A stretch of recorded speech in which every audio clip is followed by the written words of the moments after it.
ఛానల్లోకి యూట్యూబ్లోకి ఎక్కేస్తాం. Okay, praise the lord. Good morning all of you. Sit down everybody. Praise the lord all of you.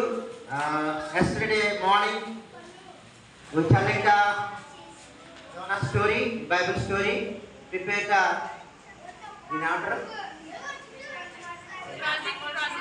Project. Okay, తెలుగులో మాట్లాడుకుందాం. మరి brothers and sisters, నిన్న యోనా చెప్పాము అప్పటి గ్రామంలో. అయితే శ్రేష్ఠ అనే చెల్లి ఏ టీం ఇది? స్ట్రాబెరీ టీం నుంచి చక్కగా నైట్ ఎంతో శ్రమించి ఈ ప్రాజెక్ట్ వర్క్ చేసింది. చూసిన పిల్లలు, ఇది యోనా గారు ఎక్కినటువంటి పడవంట, ఇది యోనా గారిని మిగిలినటువంటి చేపంట, ఇదేమో ఐలాండ్ నినివే. చూసారా, ఇదేమో తర్షీషు, అది యోనా, అక్కడ యోనా గారు పక్కన ఉన్నారు, నినివే పట్టణము, ఇది వాడ, చేప, ఇదంతా సముద్రం, ఇక్కడ ఏదో రాసింది సముద్రం. ఇలాగా ఫస్ట్ టైం నేను ఈ ప్రాజెక్ట్ వర్క్ చూస్తూ ఉన్నాను. Thank you, God bless you. మీరు కూడా ఇలా చేయండి, దేవుడు మీకు దీవించుగాక. Thank you, God bless you.